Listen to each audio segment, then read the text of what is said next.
Well, hello, boomers. Yeah, hello, boomers. It's so nice to have you listening today.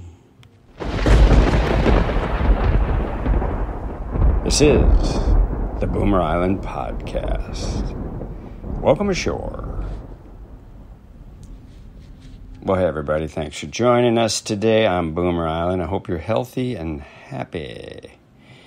Hey, back in the late 1970s, there were two very young sprouting boomers that planted the seeds that became a movement globally, a global movement that is acknowledged still to this day. There was a very passionate lady named Ingrid Newkirk, and she was 29 when she met a very passionate man, Alex Pacheco. He was only 20, and that was at a District of Columbia animal shelter. And this is when and where Pacheco introduced Newkirk to the concept of animal rights. That's what we're talking about today, ladies and gentlemen. The little critters' rights. And first off, excuse me, this is really impressive to me because the fact that at that young age that they were already out to try to change the world for the better. I mean, how many people at that young age have that kind of drive and foresight? I mean, certainly not me. I wasn't one of them people. It still blows my mind to see how forward-thinking these two were. And by August 21st, 1980, these two boomers founded People for the Ethical Treatment of Animals. Or, as you probably know, it's commonly referred to as PETA. PETA! That was this month, 44 years ago. And that's the way it was.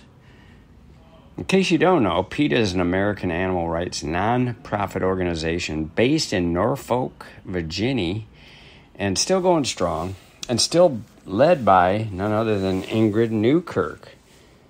Now, Pacheco and Newkirk, they became a couple during the founding and formative years of the organization in the early 1980s. You know that happens in those situations. People work super close together, and they end up, hooking up. Makes me kind of curious. How do you think that progressed? Maybe they're watching a lot of different species going at it. Maybe that got the old juices flowing, Maybe the monkeys were monkeying around, or they had a little muskrat love going on. I don't know what the heck. When I read these stories, I like to imagine how people go from point A to, hey now, we're both naked. All right, I digress. But if you've listened before, you know that's normal for me. I am a digressor. But alas, their romance eventually fizzled, but they remained partners running the business. Eventually, though, Pacheco left in 1999, almost 20-year stint, because the two started having different visions on the direction of the animal rights movement. And you can see that, two very passionate people, strong-willed, one thing led to another. But Pacheco went on to form 600 Million Stray Dogs Need You, which focuses on addressing the global stray dog population, and he's still active in that and other animal rights projects. Side note, while I was doing research here, Ingrid still looks good for 75 years of age. I mean, really good. But Pacheco, at 66, he's one of these dudes, man. He looks like he just got off his surfboard, and he's going to his bartending gig. I mean, Rob Lowe's got nothing on Pacheco. Okay. Let me get my jealous ego in check and get back on topic here. PETA first gained attention in the summer of 1981 during what became known as the Silver Spring Monkeys case. And what that was a controversy about experiments conducted by researcher Edward Taub on 17 macaque monkeys inside the Institute of Behavioral Research in Silver Spring, Maryland. And how they did this was Pacheco went undercover, took a job in May 1981 at the Research Institute. intending to gain firsthand experience of working inside an animal laboratory. He went into the lab at night, took photographs that showed the monkeys living in what was described as filthy, unhealthy conditions. And what he did, he went and passed these photos to the police, and the po arrested Taub. And he got sent to court and was convicted of 6 counts of cruelty to animals, the first such conviction in the United States of an animal researcher, but the conviction was overturned on appeal. But it was the first police raid in the United States on an animal lab, and it triggered an amendment in 1985 to the United States Animal Welfare Act. So you see, they're already making headway here. The Silver Spring monkey case put animal rights on the agenda in the U.S. And besides having people going undercover in various jobs to document alleged abuses of animals, PETA is also known for aggressive media stunts. And they got a solid base of celebrity support. You might have seen some of their controversial campaigns before. It draws a lot of media attention to animal rights issues, and they've been widely criticized, and a lot of people just think they're, kind of out there. They're infamous for doing whatever it takes to draw attention to their causes, no matter how wacky and extreme they might be, because they're extreme, some of them. I mean, one of the things I remembered was they had some members throw red paint at models that were wearing fur at fashion shows, and that made the rounds, I guess, on the news. And that caught my attention, and I'm not a fur wearer, but I thought, wow, I don't know, that just didn't seem right, kind of out there. I'm not into vandalism, but, they did whatever it takes. And Newkirk is so engulfed and so involved and so dedicated to this cause. To show her unending pursuit to fight her beliefs, she drafted a will. Get this, it stipulates that she have one of her legs broken and displayed at the Kentucky Derby to protest abuse of horses. Wow. And then she wants her intestines be made into sausages to send to this steakhouse restaurant tour known as Salt Bay. And she wants parts of her skin to be fashioned into a purse and belt to highlight the cruelty of leather products. And there's other requests, but wow, you get the picture.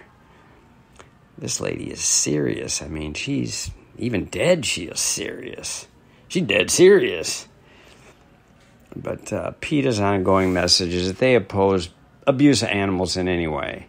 And I mean, most of us do, but we just turn an eye or we're ignorant. We don't realize what's going on in these giant companies that feed the world, which is a hard job. I mean, I'm not looking at it from the other side, but there's no doubt that their efforts of 44 years have resulted in some great accomplishments.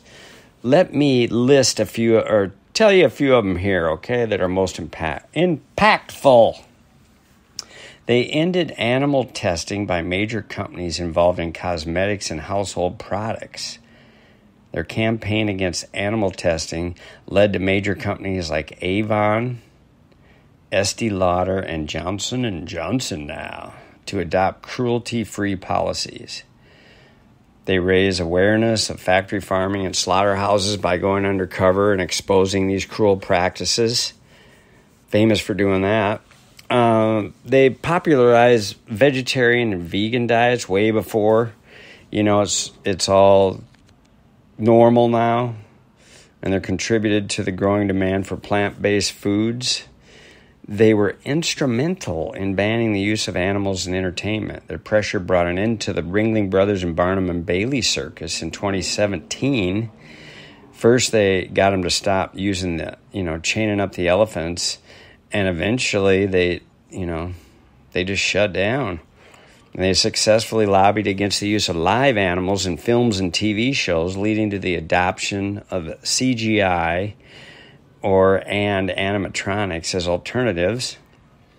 PETA's got a long-standing campaign against the fur industry, has led many major fashion brands and retailers, including Gucci, Prada, Burberry, and Macy's to go fur free. They're fur free. Come and get them. They're for free. So love them or hate them, Ingrid Newkirk and her band of rebels, they've truly made a difference in the way animals are treated. I was one of them people that thought PETA was just kind of a bunch of whack jobs. Whenever I saw their publicity stunts, it just seemed like they were out there. They just kind of seemed almost like a cult to me, whenever it came across my radar. But, they definitely have a good cause.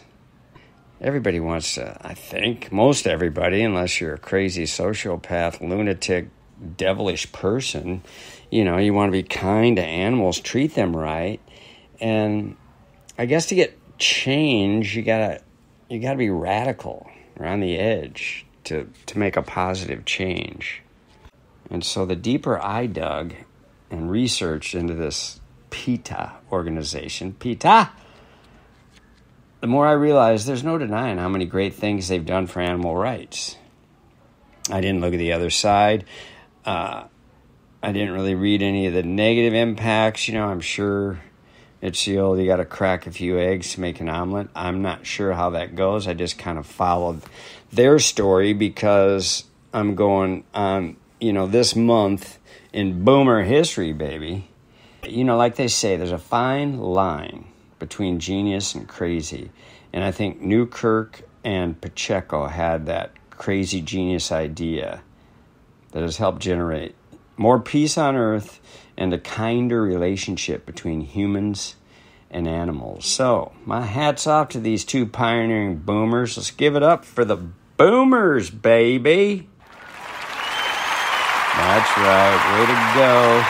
Way to go, Newkirk and Pacheco.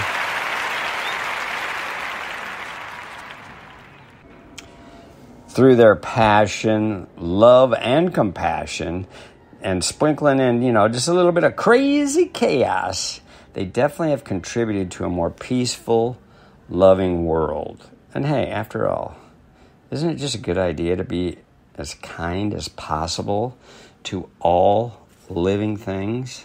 I think so. I think we all agree with that, right, boomers? But hey, there you go. A couple of boomers changing the world in this month. 44 years ago and still counting. Song of the day. There's a lot of songs about animals, and there's even a bunch of protest songs, but I kept it basic. I thought, just listen to a couple of them.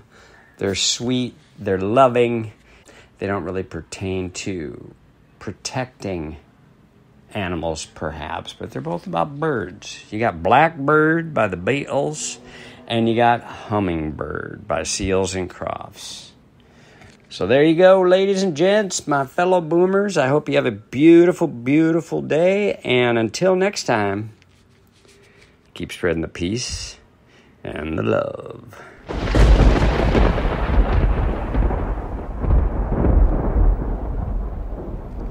See ya.